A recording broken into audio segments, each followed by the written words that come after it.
क्या नाम है आपका? पल्लवी सिंह। पल्लवी सिंह। पल्लवी सिंह जी, आप इधर ही से हैं? कबले सिवान से। कब उनके मिलल नहीं खींचा? ना अकेले मिल रहनी? क्यों रहा है? अब भीड़ में मिलना को कहाँ पता चलिए? अब हमें हतना लोग बा कितना लोग के चिन्ह पाओ। परिचय अगर बढ़िया से करना है तो हम दोनों को अकेला मिलना पड़ेगा। सही बात। का मैंने अकेले मिलने के बाद एक को काम होला ना? वही जानबे कर। औरी भी तो काम होला कि ना होला? अकेले मिलने के बाद ही हमारे लिए हम ही कर ले नंबर, एक दूसरे से बतिया जा ना। मैंने बतियाते न कुछ होला। मान के चलिए हमारा प्रोग्राम है, हम का प्रोग्राम में जाए तो बतियाने से होता है। अच्छी है आप, बहुत अच्छा, बहुत सुंदर भगवान ने आपको फुर्सत से बनाया है। धरती पर जितना फालतू काम बा फुर्सते में होला। सही बात। मस्ती कर रहा था। आप वाकई में बहुत सुंदर है। जिसके घर जाएंगे उसके जीवन को नरक बना देंगे। वाह।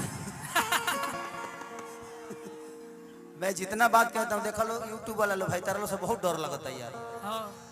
हम कुछ कहते हैं तो तू लोग वायरल कैसे कर देता मर्दे? आज से हम 6 दिन पहले कहा हुआ ना कि मैंने समाज में था तो हम काजल को एगो चुमा ले लिए। स्टेज पे थी तो ले लिए, तो पब्लिक के सामने उतने न कर सकते हैं जी। हाँ जी। तो हम ले लिए, हमारा घरे पहुंच गए वीडियो। हमार 3 दिन से दशा खराब है। 6 दिन से लापता बनी कि फिर शॉट गइले का कर से हम नहीं शॉटल। हम बहुत निमन आदमी हैं। लेकिन कोनो बात ना। तो आप वो करी नचियो देखे जाना।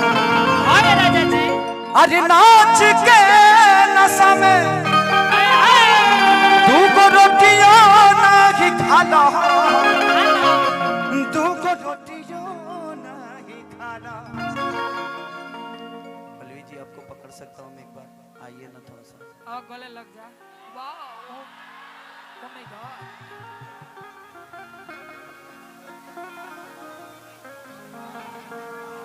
वाह। हमार भगवान जानते बनी लोग के हो सकेला।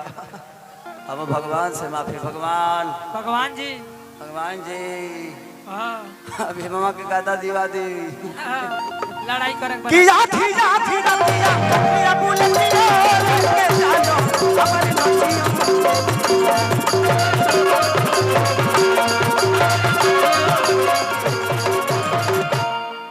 कि नाच के नशा में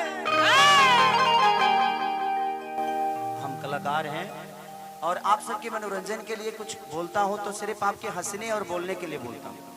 अन्यथा कोई यूट्यूब वाले भाई उसमें गलत मत समझ लिखना। नहीं तो जानते हैं हम इनको ऐसे पकड़े हैं ना। इतना जना के मरवा लगोले बड़े ये लोग कल न्यूज क्या बनाई? खेसारी ने पल्लवी का पकड़ा और ले लिया। अब ली लास्ट में पता चले कि खेसरिया हाथे पकड़ रहा, दूसर कुछ ना। जब 2 सेकंड रह जाई तब। इसलिए ध्यान दीजिएगा आप लोग समाज के आईना हो, थोड़ा सा ध्यान दो यार।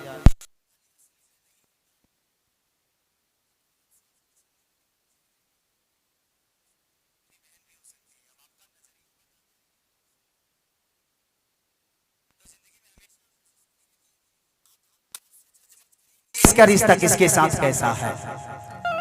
एक पत्नी भी जब मार्केट में जाती हो तो बहन के रूप में ही जाती है। अब महाराज ये तो के मार्केट में चुमा ना ले जाई। ओकरा खातिर घर बनावल बा, लेकिन जब वो बिना हाथ के खाना खियावे ले न त एगो माई के रूप में होले। और जब वह बिस्तर पावे ले त एगो पत्नी के भी धर्म निभावे ले। तो कोशिश करिए कि आप अपने हिसाब से अपनी चीजों को क्लियर रखिए। जुबान ही इंसान को बड़ा बनाता है और जुबान ही इंसान को छोटा बनाता है। प्रवचन करने वाला हर आदमी सुरक्षित नहीं है, ना तो 2-3 जना जेल में ना गए रहते हैं। तो आप विश्वास खुद पे करिए। जिंदगी का बहुत बड़ा मोड़ है। कोई जरूरी नहीं कि आप कलाकारी क्षेत्र में ही अपने आप को बड़ा कर सकते हैं। लोग डीएसपी बन के भी अपने नाम को बड़ा करता है ना। लोग डीएम बन के अपने नाम को राज्य का बड़ा करता है ना। तो आप जिस विधा में रहिए, जहां भी रहिए, अपने ईमानदारी से काम करिए। जीवन ऐसे ही चलता रहेगा। माँ बाप का सेवा करते रहिए। उससे बड़ा इस धरती पे ना कोई मंदिर है और ना ही कोई मस्जिद है। मुझे लगता है सुबह सुबह उठिए तो एक माँ को जरूर कॉल करिए। उसके दुआओं में रहिएगा तो हमेशा ध्यान देंगे। बॉडी दिखाइए। ओकरा बाद कहबा कि भैया तनी है थइयो दिखा दो। हां हां तो ओकरा में तू हमरा के ई बताबे जे तू हमरा के यहाँ गावे खातिर बोलले बड़ा कि लॉन्ग करे खातिर गजब खत्म बड़ा भाई। सिक्स पैक देखिए बाय कि आधी रतिया पिया बुलतिया लेके जाना ओकर नचियो जाना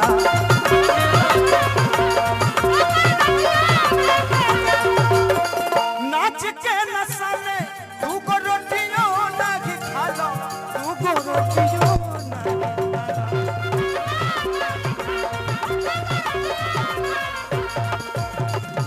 अरे कि चाहे पिया कमाई कुल्ही उड़ाई रे गइला तो टूट जाही राजा जी टूट जाही राजा जी पलंग साजा कि चाहे पिया कमाई कुल्ही उड़ाई रे गइला ना। अच्छा तो तू ही भल बड़ा तारी माई के हीरो भाई बड़ा तू सेल्फी ले हइलो तार मौसा लो ना ली आ तेरी मां के हो इनकरी माई मास्टरी में नौकरी लगे भाग अब जो 6 महीना का के अंदर जो भाग फ्रांस से निकलिए बाद में। हां होली का अरे कि चाहे पिया कमाई कुल्ही उड़ाई रे गइला ना हो उड़ाई रे गइला ना एगो नचनिए कारण करिया के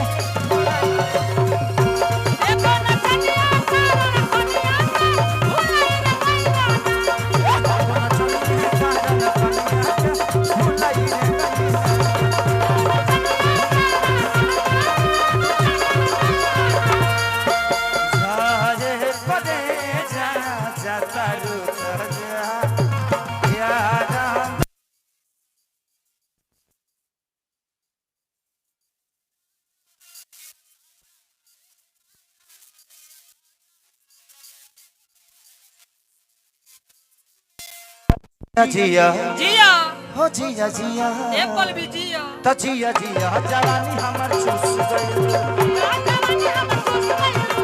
जिया जवानी हमर चूस गइल एगो नचनिए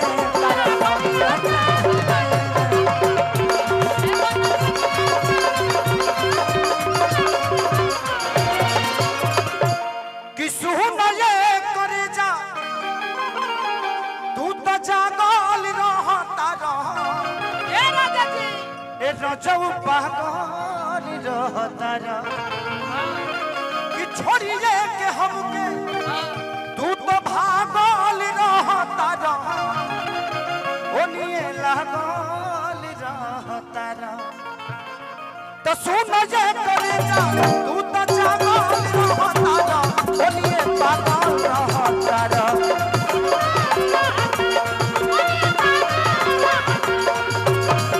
हमरा के छोड़ी तू तो लागल रहता रह रजऊ भागल रहता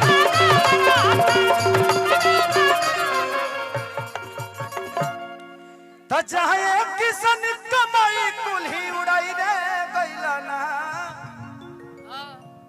त चाहे किसन खेसारी के परिकाई रे गइला ना हो परिकाई रे गइला ना एगो नचनिए